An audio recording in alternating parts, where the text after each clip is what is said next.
이 시간 하나님께서 우리에게 주신 말씀은 누가복음 24장에서 1절 12절입니다. 이제 말씀을 봉독합니다. 하나님의 말씀을 경청하십시오. 이래 전날 이른 새벽에 여자들은 준비한 향료를 가지고 무덤으로 갔다. 그들은 무덤 어귀를 막은 돌이 무덤에서 굴려져 나간 것을 보았다. 그들이 안으로 들어가 보니 주 예수의 시신이 없었다. 그래서 그들이 이 일을 어떻게 해야 할지 몰라서 당황하고 있는데 눈부신 옷을 입은 두 남자가 갑자기 그들 앞에 나섰다. 여자들은 두려워 얼굴을 아래로 숙이고 있는데 그 남자들이 그들에게 말하였다. 어찌하여 너희들은 살아계신 분을 죽은 사람들 가운데서 찾고 있느냐? 그분은 여기에 계시지 않고 살아나셨다. 갈릴리에 계실 때 너희들에게 하신 말씀을 기억해 보아라. 인자는 반드시 죄인의 손에 넘어가서 십자가에서 처형되고 사흘째 되는 날에 살아나야 한다고 하셨다. 여자들은 예수의 말씀을 회상하였다. 그들은 무덤에서 돌아와서 11제자와 그 밖의 모든 사람에게 이 모든 일을 알렸다. 이 여자들은 막달라와 마리아와 요한나와 야고보의 어머니인 마리아이다. 이 여자들과 함께 있던 다른 여자들도 이 일을 사도들에게 말하였다. 그러나 사도들에게는 이 말이 어처구니 없는 말로 들렸으므로 그들은 여자의 말을 믿지 않았다. 그러나 베드로는 일어나서 무덤으로 달려가 몸을 굽혀서 들여다보았다. 거기에는 시신이 감아있던 삼배만 놓여 있었다. 그는 일어난 일을 이상히 여기면서 집으로 돌아갔다. 이는 하나님의 말씀입니다. 지난 목요일 날 배제대 쌤 모임이 우리 교회에서 있었습니다. 그런데 한 형제가 중국에서 백신을 2차까지 다 접종하고 입국을 했다고 해요. 그런데도 우리나라 법이 2주의 자가격리가 있었기 때문에 자가격리를 마치고 그날 점심때까지 하고 저녁 때 나왔다고 그렇게 말을 하더라고요. 근데 그 이야기를 듣던 우리 전 사모님께서 자신의 지인이 딸인가요? 여자분이었던 것 같은데 밤 12시가 자가격리 마지막 시간인데 12시 땡 하고서 바로 밖으로 나왔다고 그 얘기를 하더라고요. 자가격리 한번 해보신 우리 진변자매 어떤가요? 네. 정말 이 답답함을 이루 말할 수 없는 거죠. 단 1초라도 집안에 있기 싫은 거예요. 문 앞에 서서 12시 딱 되니까 나왔다는 얘기를 듣고 우리 예수님께서 부활하셨다는 것은 바로 이런 것이다 라는 느낌을 그 순간 예전에 우리 조 목사님 설교 들었을 때 기억이 났어요. 단 1초도 기다리지 않으시고 예수님은 바로 부활하셨습니다. 24장 7절 말씀에 보면 인자는 반드시 죄인의 손에 넘어가서 십자가에 처형되고 사흘째 되는 날에 살아나야 한다고 하셨다. 오늘은 말씀을 화면에 띄워줄 테니까 말씀에 대한 주목을 좀 하시면서 설교 드시면 좋겠습니다. 저도 3일째 살아나신다고 그래서 72시간 다 채운 줄 알았어요. 근데 그게 아니고 48시간 그리고 단 1초라도 더 이상 죽음 가운데 있을 수가 없으셨던 것이죠. 모든 인류가 당해야 될 죽음을 이틀간 철저히 죽음 가운데 계셨던 예수께서 잠시라도 더 있고 싶은 심정이 아니라 더 있을 이유가 없는 거죠. 그거는 깨어났다기보다는 생명이 죽음을 이긴 것입니다. 할렐루야. 네, 죽음이 생명을 가둘 수가 없는 거예요. 물론 현상적으로 예수님이 생명인데 죽음에 가두어질 수 있는 것이냐 이런 얘기하면 저는 모릅니다. 하지만 그분은 분명 사람이셨기 때문에 죽으셨고 죽음 가운데 이틀이나 무덤 속에 거하셨습니다. 여러분, 제가 생각해 봤어요. 짜잔 하고 십자가에서 내려오시면, 부활하시듯이 거기서 그냥 이렇게 몸이 변형돼서 밑으로 쫙 내려오시면 어땠을까요? 그런 상황 해본 분 계시나요? 그러면 상황이 어떻게 됐을까요? 수아야, 혼나야 되겠다. 고개를 돌리고 몸을 바꿔서 대화를 하고 계셔. 누나는 안 떠드는 것처럼 이렇게 잘하고 있잖아.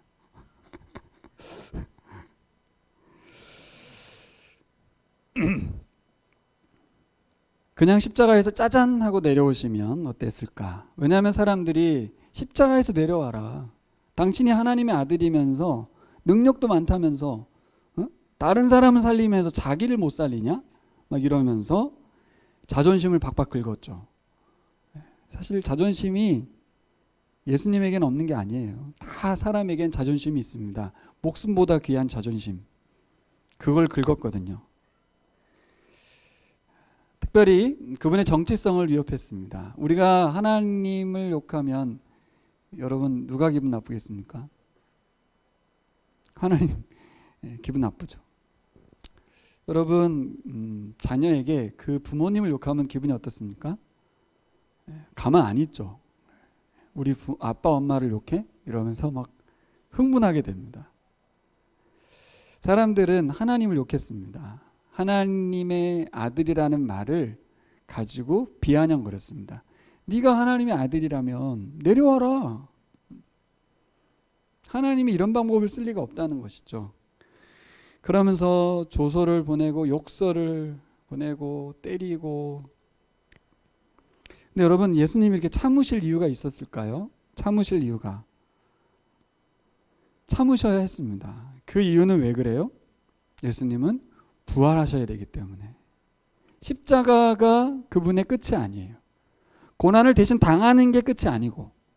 근데 그동안 많은 기독교인에 거하는 사람들, 교회들이 부활보다는 십자가 쪽을 엄청 강조하게 되면서 예수님은 고난만 받으시러 오신 것처럼 되어 있지만 고난을 감수하시고 참아내신 이유는 부활을 위해서입니다.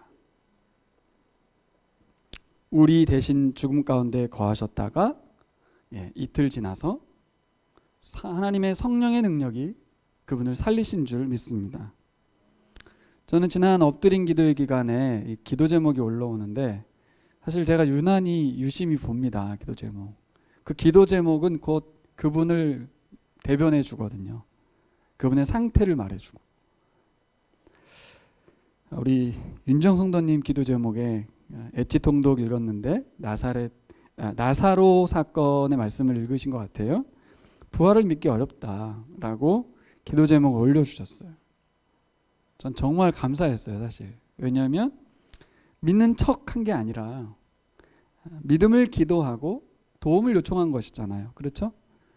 근데 제가 기도 제목의 응답처럼 설교하게 됐는데 원래도 부활을 설교해야 되는 날이었어요. 근데 그 기도 제목을 올려주셔서 그래, 부활이 나이브하고 다 아는 이야기인 것 같지만 그렇지 않다. 혹 우리 중에 누군가 또 그럴 수도 있고요.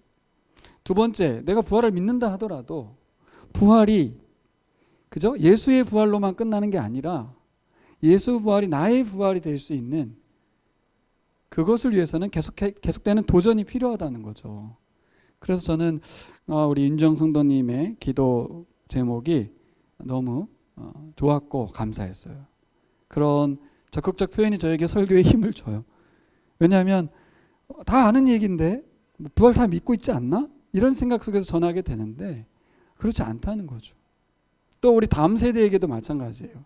여러분, 제가 올려준 부활이 실체인가 실제하는 건가라는 영상을 보셨는가 모르겠는데 제가 그렇게 썼죠. 이 영상을 보고 과연 부활의 실제를 받아들이는 사람이 얼마나 되겠는가. 부활은 이성적으로 설명할 수 있는 게 아니므로 그런 강연 듣는다고 해서 바꾸진 않아요.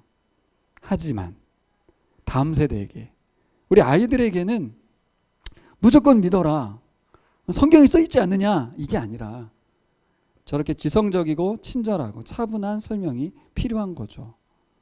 문학 작품의 어떤 해밍웨이가 쓴 그런 작품에 나오는 우리 마음이 워낙 바라니까 나중에 어딘가에서 마음으로 만날 거다, 그런 거 아니라는 거죠. 이분은 실제 할 수 있다는 것이고 그 가능성을 인문학적으로 강연을 해주셨어요. 우리가 설명해주기 어려운 걸 그분이 해주셔서 너무 감사하더라고요. 그래서 우리 청년들이, 어린이들이 객관적으로 부활을 볼 수 있게 해주고 그 다음은 하나님께 구해야 되겠죠. 저 부활이 믿겨지지 않으니, 부활의 실제가 느껴지지 않으니 은혜 베푸십시오라고 기도할 수 있습니다. 어쨌든 그 영역은 열어주셔야 되는 부분이지 우리가 믿으려고 해서 될 일은 아니겠죠. 여러분, 오늘 이 자리에서 믿음을 간구하셨으면 좋겠습니다. 저에게 부활의 믿음을 주십시오. 그리고 응답 받으시는 시간 되길 바랍니다. 여러분, 다른 건 다 믿겠는데 부활은 못 믿겠다라고 말하는 분이 있을 수 있습니다. 그만큼 부활을 믿는다는 것이 얼마나 어려운지를 대변하는 말이죠. 처음에 예수님 부활하시고 나서 그 부활을 증언하고 선포했던 제자들조차도 이 믿을 수 없는 일을 자신들은 보고 확인했지만, 분명히 너희들이 예수가 죽으니까 환생했다고 착각하는 거야, 너희들이 너무너무 바라니까 그렇게 믿고 있는 거라고 조소할 걸 뻔히 아니까 어떻게 이것을 저들이 믿게 할 것인가에 대한 고민의 흔적이 성경 곳곳에 나오고 있습니다. 엄청 고민했어요. 고린도전서 15장이 바로 그 장입니다. 여러분이 고린도전서의 15장은 수신자가 누구냐면 교회입니다. 교회. 성도들이에요. 1차적으로 교인들이 부활을 믿지 못한다면 비신자들이야 뭐 말해야 뭐 하겠습니까? 그렇지 않습니까? 네. 그러니까 안 믿는 건 죄가 아닙니다. 안 믿겨지는 것이 나쁜 것도 아니고 잘못도 아닙니다. 하지만 1차적으로 고린도 교회 성도들, 그 식구들조차도 이런 질문이 있었다는 거예요. 과연 예수가 부활했는가? 사실인가? 두 번째, 어떻게 죽은 사람이 부활할 수 있는가? 다시 살아날 수 있는가? 정말 부활이 있다면, 그래, 부활이 실제한다면 지금 우리의 상태와 부활의 상태는 어떻게 다른 것인가? 부활의 상태는 무엇인가에 대한 이 세 가지 질문을 가지고 있었습니다. 그래서 예수의 부활을 받아들일 수 없는 건 두 번째 질문인 사람이 다시 살아날 수 없다고 여겼기 때문에 예수는 부활한 것이 아니라고 본 거죠. 받아들일 수 없었던 거예요. 여러분, 이것이 바울은 먼저 자기 자신에 대해서 이야기하기 시작했습니다. 자신이 부활의 목격자라는 거예요. 부활하신 예수 그리스도를 만났다는 거예요. 근데 이게 너무 주관적이잖아요. 그래서 바울은 자기소개를 하죠. 자기는 부활을 증언하던 사람을 죽음에 내몰았던 사람이다. 나는 부활을 믿는 사람을 다 사형에 해당하다고 말하며 잡아 죽이던 사람이다. 근데 내가 부활의 예수님 만났다. 이게 180도 바뀐 거잖아요. 그래서 오늘 이 성경 누가복음에도 참 재미있는 표현이 있는데, 터의 무늬가 없다는 거잖아요. 그렇죠? 터무니없는 주장이라고 생각했어요. 그래서 아주 터무니없는 주장을 제자들이 펼쳤고 사람들을 현혹시키는 아주 나쁜 무리들이라고, 예수를 따르는 무리들 그렇게 생각하고, 그렇죠? 부활은 거짓이라는 확신을 가지고 하나님께 대한 저항이라고 생각하고 예수 믿는 사람들 다 잡아 감옥에 가뒀습니다. 근데 부활을 목격한 거죠. 부활의 주님이 살아계심을, 그리고 그의 친한 음성을 들려주시고 정오의 빛보다 더 밝은 빛으로 예수님이 나타나셨잖아요.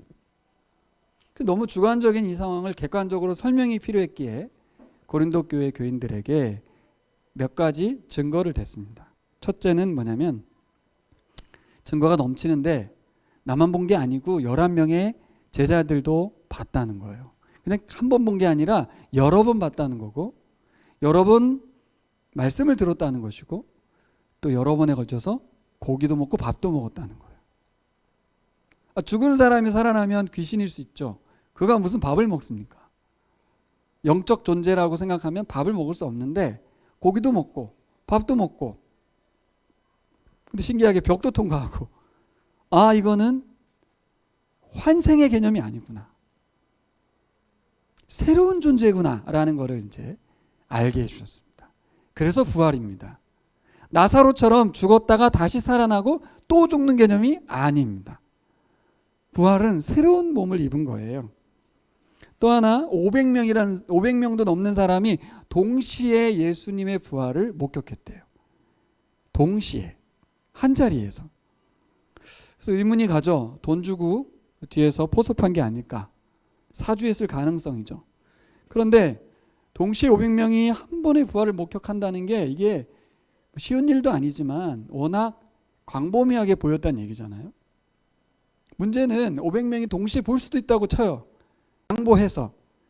그런데 그들이 환상을 봤다고 볼 수도 있고 서로 돈 받아가 짜고 쳤을 수도 있지만 그 다음이 더 중요합니다. 뭐가 중요하죠? 일상으로 돌아왔을 때 정말 예수 그리스도의 부활을 믿는다면 삶이 바뀔 수밖에 없어요. 그 500명이 남은 인생을, 전 인생을 걸고 목숨을 바쳐서 예수의 부활을 증거하기 시작했다는 거죠. 미쳐도 단단히 미친 걸로 해석하기에는 그들은 목숨을 어떻게 보면 가벼이 여겼다고 표현할 정도로 예수의 부활을 전하는 데 있어서 목숨을 두려워하지 않았다는 것. 왜 그랬습니까? 사명이 확실해서가 아니고 부활을 소망하니까, 죽어도 부활할 걸 믿으니까 죽음에 대한 공포, 죽음에 대한 두려움이 사라지는 거죠. 그들이 왜 부활을 증거했을까? 놀라운 사실이기 때문에 뭐 그럴 수 있죠. 예수의 부활이 자신들의 부활과 연결됐기 때문에 그랬습니다. 여러 가지 증거들을 바울이 고린도 교회 교인들에게 설명합니다. 어찌하여 너희들은 부활이 없다고 하느냐, 막 이러면서 불신자들에게 한 말이 아니고 교인들에게 한 말이에요. 수아하고 우리 예은이는 앞으로 와서 이렇게 앉았으면 좋겠네.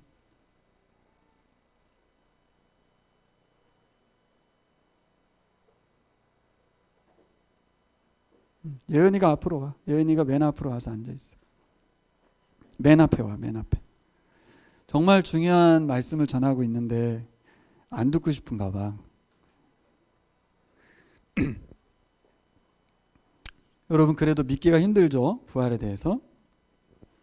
고린도전서 15장의 말씀을 더 살펴보겠습니다. 12절과 13절을 같이 읽어보겠습니다.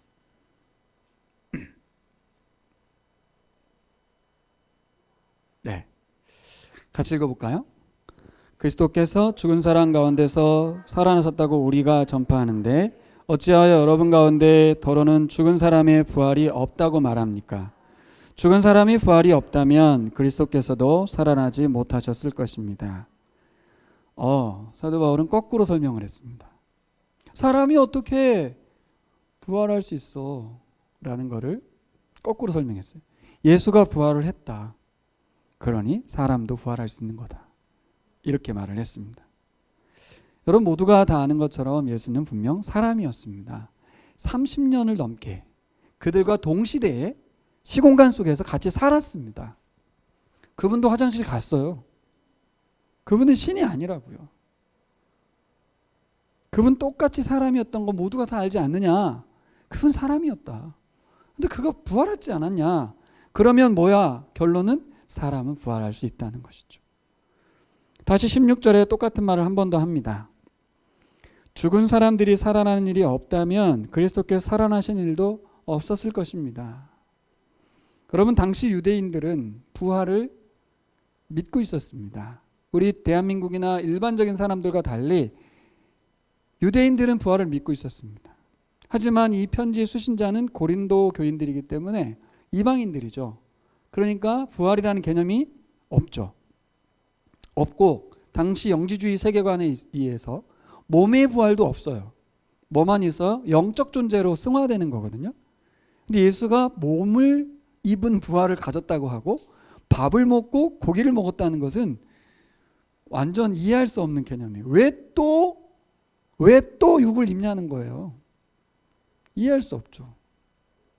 근데 유대인들도 마찬가지예요. 유대인들의 부활의 개념도 좀 막연했죠. 언젠가 그렇죠? 내가 생각하는 어떤 부활이 있을 거라고 생각했는데 예수가 부활했다는 거예요. 근데 보니까 허탄하게 들렸던 거예요. 왜요? 부활에 대해서 정확하게 이해할 수 없었기 때문에 그들이 생각하는 하나님 나라가 예수님의 말씀과 다르듯이 그들이 생각하는 부활과 예수의 실제 부활이 달라서 부활을 접수할 수가 없었어요. 여러분, 우리가 그리스도의 부활을 믿는다는 것은 우리가 교인이 된 이유입니다. 교회 다니는 목적이에요. 우리를 교회로 살아가게 하는 핵심은 뭐냐? 부활입니다. 그러면 나중에 천국 간다는 얘기, 다시 살아난다는 얘기만이냐가 아니고 부활의 개념은 좀 우주적이에요. 그래서 오늘 단순히 다시 살아났다라는 의미가 아닌 부활의 실제 의미가 무엇인지를 좀 더 나누려고 합니다. 죽음이 끝이 아니고 새로운 시작이다. 그 첫 시작을 예수님께서 스타트, 끊으셨다. 정말 이 사도 바울의 말씀을 다시 한번 되새길 필요가 있는 게 만약에 사람이 부활하지 못한다면, 다시 말해서 예수만 부활할 수 있다면 여기 있는 우리들이 가장 불쌍한 사람들입니다. 예수의 부활은 그래 인정해. 하나님의 부활이고 하나님의 능력으로 부활했다고 쳐. 근데 그 부활이 진정한 사람의 부활이며 그래서 모든 사람이 부활의 가능성이 열렸다는 것을 우리가 믿지 못한다면, 그래서 예수만 부활할 수 있고 우리는 부활을 못한다면 여기 앉아있는 사람이 제일 불쌍하죠.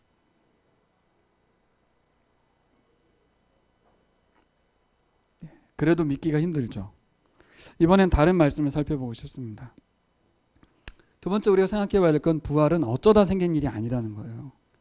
천사들은 예수께서 죽으시기 전에 다시 살아날 것을 말씀해 주셨던 걸 기억하라고 여인들에게 말합니다.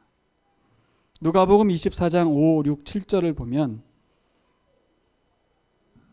어찌하여 너희들은 살아계신 분을 죽은 사람들 가운데서 찾고 있느냐.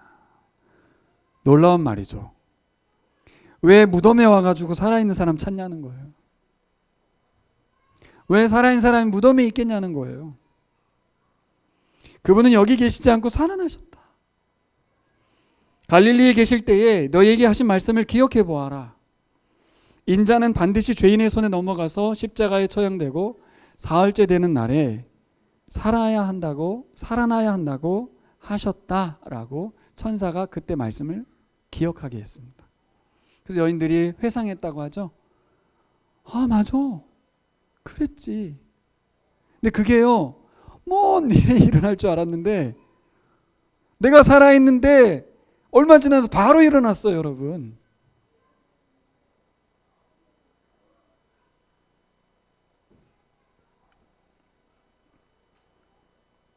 잘 생각하셔야 돼요.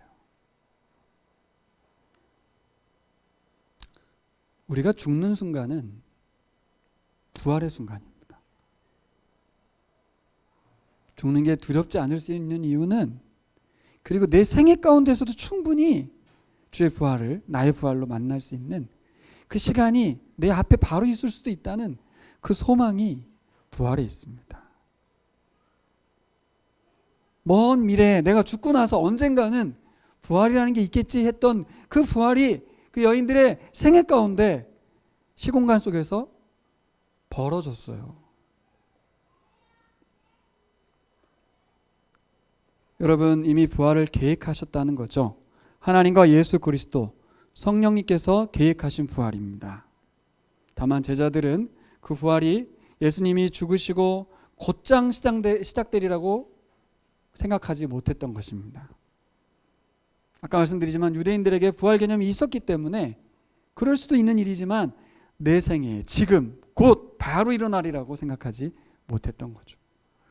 고린도전서 15장 3, 4절 말씀을 보면 그리스도께서 성경대로 우리 죄를 위하여 죽으셨다는 것과 무덤에 묻히셨다는 것과 성경대로 사흘날에 살아나셨다는 것과 여기에 제가 밑줄을 긋기를 성경대로, 빨간색으로 성경대로. 여기에 성경은 바울 시대 당시의 성경은 구약 성경입니다. 우리는 지금 읽기 때문에 성경 전체를 떠올리지만 바울이 말하는 성경대로는 구약에 예언된 대로입니다. 그러니 예수가 오셔서 자기 예언을 한 것 그것만이 아니고 성부성자 성령이 구약 시대부터 예수의 부활을 예고하셨다는 거죠. 여러분, 부활은 그 시작이 예수님입니다. 하지만 예고가 돼 있었어요. 그럼 구약의 부활로 한번 가봐야 되겠죠. 창세기 22장, 여러분 잘 아시는 이삭을 바치는 장면으로 가보겠습니다. 22장 5절로 가보겠습니다. 22장 5절을 같이 읽어보겠습니다. 예은아, 여기도 한번 읽어봐봐. 자지 말고. 자, 같이 읽겠습니다. 그는 시작. 그는 자기 종들에게 말하였다. 내가 이 아이와 저리로 가서 예배를 드리고 너희에게로 함께 돌아올 터이니 그동안 너희는 나귀와 함께 여기에서 기다리고 있거라. 잘 보세요. 따옴표. 내가 이 아이와 저리로 가서 예배를 드리고 너희에게로 함께 돌아올 터이니 라고 말했습니다. 분명히 하나님께서는 아브라함에게 이삭을 바치라고 했거든요. 만약에 제사를 드렸으면 자기만 돌아와야 되는데 언급하기를 함께 돌아오겠다고 했습니다. 이 말씀만 보면 자신의 종들에게 안심시키기 위해서 양도 없으니 혹 아들을 바치나? 이럴까봐 안심시키기 위해서 했던 말일까 싶습니다. 하지만 7, 8절의 말씀이 그게 아니라는 걸 알려줘요. 7, 8절 말씀 보겠습니다. 이삭이 그의 아버지 아브라함에게 말하였다. 그가 아버지 하고 부르자 아브라함이 얘야 왜 그러느냐 하고 대답하였다. 이삭이 물었다. 불과 장작은 여기 있습니다마는 번제로 바칠 어린 양은 어디 있습니까? 아브라함이 대답하였다. 얘야 번제로 바칠 어린 양은 하나님이 손수 마련하여 주실 것이다. 두 사람이 함께 걸었다. 아주 분명해집니다. 아브라함은 모든 것을 다 아는 것처럼 말하고 있습니다. 그는 이삭을 다시 살리실 부활의 하나님을 믿고 소망하고 기대하고 있습니다. 우리는 믿음과 소망과 기대를 갖고 살아갑니다. 우리의 믿음과 소망과 기대는 이루어질 수도 있고 안 이루어질 수 있는 가능성을 열어두지 않습니까? 하지만 아브라함은 다릅니다. 아브라함은 확신을 가진 믿음입니다. 그렇게 말하고 있습니다. 이것은 차원이 다른 믿음이고 차원이 다른 소망이며 차원이 다른 기대입니다. 같은 단어지만 다릅니다. 아브라함의 믿음은 다르죠? 뭐가 다르냐는 겁니까? 오늘 하나님 나라를 살라 두 번째 시간 부활편인데요. 오늘의 핵심은 뭐냐면 하나님을 믿고 소망하며 기대하며 살아가는 것입니다. 할렐루야. 부활을 살아간다는 말이 뭘까? 하나님 나라를 살아간다는 게 뭘까? 단순히 하나님 나와 함께 해주시지, 하나님 당연히 나를 좋게 인도해 주실 거야, 알아서 하시겠지 라고 공을 넘기는 게 아닙니다. 하나님께서 역사하실 것을 믿기 때문에, 소망하기 때문에, 기대하기 때문에 믿음의 언어를 말하고 믿음의 행동으로 살아가는 것인 줄 믿습니다. 그러니 세상에서 말하는 믿음과 소망과 기대라는 단어와 아브라함이 정작 보여줬던 믿음과 소망과 기대는 차원이 다릅니다. 이걸 그리스도인의 믿음이라고 볼 수 있겠습니다. 이미 얻은 믿음. 여러분, 세번역 성경 히브리서에 보면, 제가 가진 이 성경 일러스트레이션에 보면 그 믿음은 바라는 것들의 실상이요라는 말이 있습니다. 그 그림을 일러스트 작가가 스위스 작가인데요. 어떻게 그린지 아십니까? 이따 예배 끝나고 한번 보세요. 이분이 힘들게 암벽을 오를 것처럼 등에 짐지고 이렇게 쳐다보는데 뭐만 보이냐면 암벽에 가린 이 앞에 있는 큰 벽만 보여요. 근데 그 위에 있는 동산이 그려져 있어요. 믿음은 바라는 것들의 실상이다. 이미 있는 것을 믿는 것입니다. 저는 그 작가의 그림이 너무 멋있다고 생각했어요. 우리가 믿음에 대한 오해를 가지면 안 됩니다. 여러분, 실제로 아브라함은 구체적인 정황은 가리워져 있기 때문에 몰랐을 것입니다. 하나님이 어떻게 하실지. 하지만 뭔 알아요? 부활의 하나님은 아는 거죠. 그리고 또 하나 있어요. 여러분, 우리의 생각대로 아브라함의 생각대로 이루어지진 않습니다.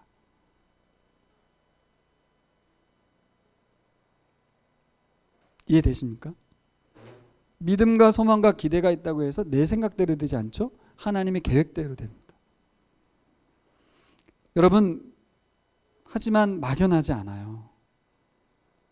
구체적이지 않다고 해서 막연하지 않아요. 확실합니다. 분명합니다. 하나님을 믿습니다. 하나님을 소망합니다. 하나님을 기대합니다. 하나님은 신실하십니다. 그분의 하신 말씀에 대해서. 하나님은 충성스럽습니다. 그분의 계획에 대해서. 하나님은 사랑이십니다. 그분의 사랑하시는 자녀들에게 그뿐만 아니라 온 세상, 그분이 지으신 모든 피조 세계에 하나님은 충성스럽고 사랑의 하나님이신 줄 믿습니다. 좀 더 아브라함의 인생을 돌아보겠습니다. 하나님은 75세에 나타나셨습니다. 아이를 주시겠다고 약속을 하셨죠. 90세에 하늘의 별과 같이 자손을 많게 해주겠다고 약속하십니다. 내 씨의 후손으로만 이 일을 이룰 거라고 말했습니다. 여러분, 사람들이 약속을 안 지키면 서로 약속을 안 지키는 대가를 치르는 언약식이 있었습니다. 동물의 반을 쪼개고 하나님이 지나가셨어요. 약속을 하는데 정도 했냐면 언약식도 했습니다. 약속 안 지키면 내가 죽어버리겠다. 나를 죽여도 좋다라고 한 언약식을 스스로 진행하셨습니다. 99세 때 나타나셨어요. 이렇게 말했죠. 내년 이맘때 아이를 낳을 것이야 라고 말씀해 주셨습니다. 있을 수 없는 일이죠. 하지만 일어나기만 한다면, 그렇게 되기만 한다면 너무나 행복할 것 같은 그런 말씀 주셨어요. 내년 이맘때 너희가 품에 아이를 안을 것이다. 있을 수 없는 쪽으로 믿을 것인지, 그렇게 되기만 한다면 너무 좋겠다라고 하는 기대만 가질 것인지. 그래서 저는 이삭이 이름의 뜻이 뭐예요? 웃음이잖아요. 생각만 해도 웃음이 나오는 일이었어요. 전 이제까지 그게 비웃음이라고만 생각했어요. 아이고 이렇게 택도 없는 일이야 라고만 생각했는데, 바꿔 생각해 보니까 진짜 그런 게 생길까? 생기면 너무 좋겠다. 미리 웃음이 나오는 거죠. 기대와 소망을 가진 웃음이 아니었을까? 내년 이맘때 90세 할머니가 갓난아기를 안고 웃는 장면을 생각하니까 웃음이 막 터져 나오는 거예요. 저도 이 설교 준비하는데 막 너무 웃긴 거예요. 그때 예전에 이 묵상할 때 박고영 할아버지 할머니, 성경 할머니가 생각났어요. 아 참, 그 할머니가 90세 넘어서 아이를 낳아가지고 안고 있으면 자녀들이 어머니 노망이라고 막 그렇게 하시겠죠. 있을 수 없는 일이죠. 근데요 여러분, 천사가 떠나가고 나서 할머니는 배가 불렀어요. 배가 차차 불러오는 거예요. 태동이 느껴지고, 내년이 오기도 전에, 꼭 10달 뒤에가 아니고요, 낳고 나서 웃음이 아니고요, 노인네들이 하루하루 매일매일 웃음인 거예요. 그들에게 10달 동안은 창조의 하나님을 만나는 겁니다. 배를 만지면서 생명의 근원이신, 생명의 주관자 되신 하나님을 느낍니다. 태중의 아이는 하나님의 아이고 하나님의 생명입니다. 여러분, 이 노인네들의 믿음과 소망과 기대가 이전과 완전히 달라졌겠죠? 그 기간이 바로 10개월의 기간입니다. 성모였던 마리아도 천사의 수태고지와 함께 자신 남자와 잠자리를 하지 않았음에도 불구하고 배가 불러오는 그 10달 동안, 또한 엘리사벳을 만나서 세례요한의 어머니와 대화를 했을 때 하나님께서 역사하시는 것을 느끼며 자신이 엄중한 사람이고 하나님 나를 택하셨고 나를 성모로 부르셨음에 대해서 감사와 찬양으로 보냈던 것을 우리가 잘 알고 있습니다. 좀 더 묵상해 봤어요. 아브라함과 사라의 눈에 보여지는 모든 풀과 모든 나무와 모든 물고기들과 모든 짐승들이 모두 다 새로워지는 거예요. 뭐 때문에? 임신해가지고. 이해되십니까? 똑같은 하늘이고 똑같은 바다고 똑같은 물고기였는데 내가 임신을 하고 나니까 달라지는 거예요. 거기 계신 하나님이 보이는 거죠. 사라가 아브라함을 보는 눈도 달라지고요. 아브라함이 사라를 보는 눈도 달라졌습니다. 모두가 하나님의 생명의 숨이 담긴 하나님의 작품이었습니다. 잘 들어보세요. 죽음을 거의 코앞에 두었던, 이제 곧 생명의 씨앗이 사그라들어서 불씨가 꺼질 만한 그런 노인들에게 새 생명의 씨앗이 뿌려졌습니다. 여러분, 아까도 우리 이해가 막 뛰어놀았는데 아이가 뛰어노는 곳에는 언제나 소망과 기쁨이, 기대가 넘쳐납니다. 사실 아이들 돈도 안 되고요, 아무런 힘도 없고 능도 없습니다. 그런데 이 거구의 아버지를 움직여요. 엄마의 전 인생을 다 투자하게 만들어요. 그 아이가요. 이게 뭔 원리인가 제가 이번에 묵상해 봤는데, 이게 생명의 신비구나. 새 생명의 신비구나. 우리 교회도 새 가족이 오면 분위기가 달라지죠. 새싹이 돋으면 와 하게 되는 게 우리의 심정입니다. 바로 생명의 신비입니다. 생명은 우리를 움직이게 만들고 웃게 만들고 생동감 있게 만듭니다. 하지만 죽음은 우리를 우울하게 만들고 우리를 가둬버립니다. 생의 의미가 없게 만들고 하나님을 안 보게 만듭니다.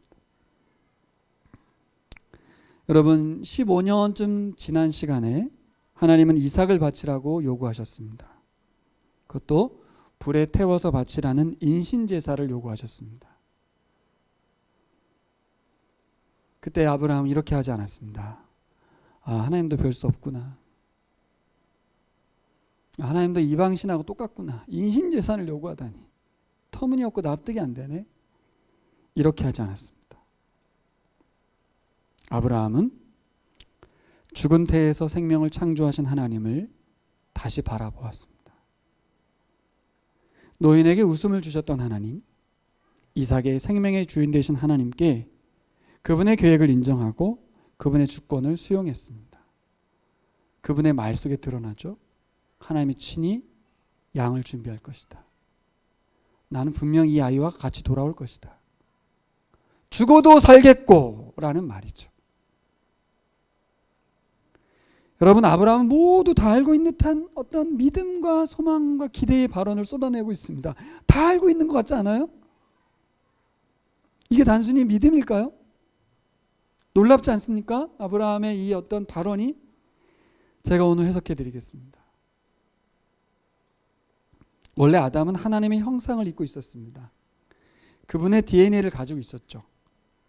그분의 생각을 알고 그분의 마음을 알고 그분의 뜻을 알았던 사람이 바로 아담이었습니다. 아브라함은요, 원형인간 아담이 가졌던 그 하나님의 형상을 회복한 사람인 것이죠. 지난 25년의 세월을 통해서 하나님께서 은혜 베풀어 주셨습니다. 은혜의 핵심이 뭐예요? 하나님을 깊이 알게 하시고 하나님의 형상을 통해서 하나님과 소통하게 하시고 하나님의 생각과 마음과 뜻이 하나가 되게 만들어 주셨습니다. 전 세상에서 가장 은혜 받은 사람을 이런 사람이라고 생각합니다. 여러분, 우리 교인들도 다 이런 사람 되시기를 축복합니다.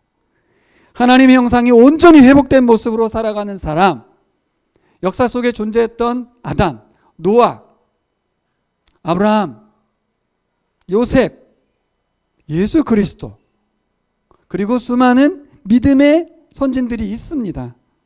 그들이 죄를 안 진 건 아니지만 하나님 형상이 작동되어 믿음의 길을 걸었던 사람들이 있습니다. 전 그분들을 보면 부럽고 또 닮고 싶습니다. 여러분, 고장난 상태로 살아가는 것이 아니라 온전하신 하나님의 형상인 예수 그리스도와 함께 살아가는 것입니다. 할렐루야. 박영선 목사님이라는 분이 계신데요, 남폭교회 아브라함 이야기 책 제목을 뭐라고 적으셨냐면 하나님의 열심이라고 지었습니다. 하나님은 아브라함을 위해서 열심히 일하셨습니다. 아브라함에게 창조의 하나님, 생명의 근원 되신 하나님을 알려주셨습니다. 그래서 하나님은 아브라함을 하나님의 자녀요, 믿음의 사람이요, 소망의 사람으로 만드셨습니다. 마치 첫사람 아담을 세상에 내어놓듯이 세상 앞에 하나님을 사랑하고 하나님을 참 좋아하며 하나님을 신뢰하는 한 사람, 또 다른 아담 아브라함을 떡하니 세워주셨어요. 자신의 아들을 아끼지 아니하고 하나님을 위해서 내어드린 사람, 누구를 많이 닮지 않았습니까? 아브라함이 지금 누구를 닮았죠? 하나님을 닮았어요. 아브라함은 하나님을 알았습니다. 그분의 형상이 온전히 작동한 것이죠. 아브라함은 또 다른 예수 그리스도며 또 다른 아담이죠. 저는 하나님 나라를 살아가는 가장 중요한 원리를 이 장면에서 발견했습니다. 하나님이 아들 예수 그리스도를 세상에 우리에게 보내주셨습니다. 그리고 우리를 새롭게 창조하셨습니다. 그리고 우리를 아브라함처럼 예수님처럼 하나님 형상으로 살아가게 하신다는 것입니다. 우리는 하나님 나라를 살아가는 동안에 나의 형상으로 살아갈 것인지 하나님의 형상으로 살아갈 것인지를 늘 선택할 수 있습니다. 언제 우리가 하나님 형상대로 작동이 되죠? 네 방향의 그림에서 하나님과 연결될 때죠. 그 연결점을 누가 이어줬습니까? 예수 그리스도가, 부활의 주님이 그렇게 하셨습니다. 여러분, 믿음과 소망과 기대를 가지고 확신 가운데 거하시기를 축복합니다. 아브라함의 차원이 다른 믿음과 소망, 기대, 어디에서 출발했죠? 하나님의 열심입니다. 나의 열심을 다 제로로 만드시고 그 하나님의 열심을 받아들이십시오. 그리스도께서 우리 안에서 일하고 계십니다. 부활을 살아가는 삶이란 뭘까? 보이지 않았던 하나님과 동행하고 살았던 아브라함처럼 보이지 않는 예수 그리스도와 동행하는 삶인 줄 믿습니다. 여러분, 세상 앞에서 굳건히 서서 믿음과 소망으로 살아가는 사람들이 바로 부활을 살아가는 사람들입니다. 말씀을 정리해 보겠습니다. 여러분, 부활을 믿지 못하겠는데 창조를 믿을 수는 없죠. 그렇죠? 그러면 창조를 믿을 수 있다면 부활은 아주 쉬워지죠? 그렇죠. 창조를 믿는데 부활을 못 믿는다는 게 말이 안 되죠. 부활은 바로 새로운 창조입니다. 처음 창조 때, 이번에 보라 이과를 했는데요, 목사님께서 이런 말씀 주시더라고요. 처음 창조 때 흙으로 만들어진 사람인데 내가 너무 신비하다는 거예요. 하나님은 대단하시다는 거예요. 이 흙에서 어떻게 이 사람을 만들 수 있는 이런 것들을 뽑아냈는지 이해할 수 없다는 거예요. 아직까지 어떤 사람도 흙에서 사람을 만들 수 있는 재료를 뽑아내지 못했다는 거죠. 하지만 하나님은 뽑아내셨어요. 그리고 하나님의 숨을 불어넣어 주셔서 생명철을 만들어 주셨습니다. 이 원리는 우리에게도 적용되죠. 첫사람의 후손으로 사형언도를 받고 시한부 인생을 살고 있습니다. 이미 죽은 거나 다름없는 우리들이죠. 그들에게 생명의 숨인 예수 그리스도를 불어넣어 주셔서, 그렇죠? 새로운 사람을 만드셨습니다. 땅의 흙에서 나와 같은 엄청난 사람을 만들어 주신 것처럼 이게 막 느껴지고 잡혀지잖아요. 실제잖아요. 나는 부활의 몸도 실제라는 거예요. 내가 존재하는 것만으로도 실제가 증명이 되고 있지 않습니까? 세상에 어떻게 이런 인간이 우연히 존재할 수 있으며 어쩌다가 오랜 세월에 생성될 수 있습니까? 내가. 하나님 나를 만드신 게 분명하다면 부활의 몸도 존재할 줄 믿습니다. 여러분, 창조를 믿으려면 부활을 믿어라. 이런 강요가 아닙니다. 강요가 아니에요. 부활은 창조와 연결될 수밖에 없으니까 부활만 따로 놓고 보지 말라는 것이죠. 부활은 새로운 창조다. 잃어버린 하나님의 형상을 예수 그리스도의 십자가의 은혜로, 예수 그리스도의 부활의 능력으로 새롭게 창조하신 것이 바로 우리들입니다. 여러분, 우리들 안에 새로운 창조의 씨가 뿌려졌어요. 아브라함처럼 부활을 살아가시기를 축복합니다. 막연한 기대와 소망으로 믿음으로 살아가는 것이 아니고 하나님의 말씀과 연결된 생각, 하나님의 말씀이 부어주시는 마음, 하나님의 뜻을 수용하셨던 예수님, 그분이 우리 안에 계세요. 우리가 자꾸 하나님의 말씀 순종하려 하지 않고 우리가 마음을 다해서 막 사랑하려 하지 않고 그분이 우리 안에 계셔서 우리를 도와주시는 줄 믿습니다. 여러분, 어떻게 부활을 살아갈 수 있을까? 예수님이 핵심을 알려주고 떠나셨죠. 너희 안에 내 말이 거할 방이 없다.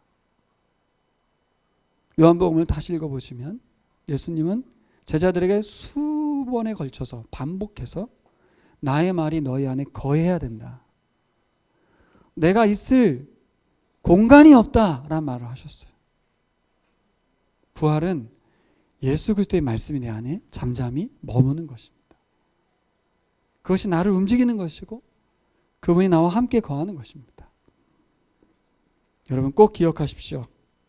There is no room for my word. 나의 말이 거할 방이 없구나. 다른 말로 하면 내 말이 너희 안에 거하길 바란다. 그렇죠? 여러분, 우리 안에 주의 말씀이 거할 때 우리가 하나님 나라를 살아갈 줄 믿습니다. 네. 아브라함의 믿음과 아브라함의 소망과 아브라함의 기대가 오늘 우리에게도 펼쳐질 줄 믿습니다.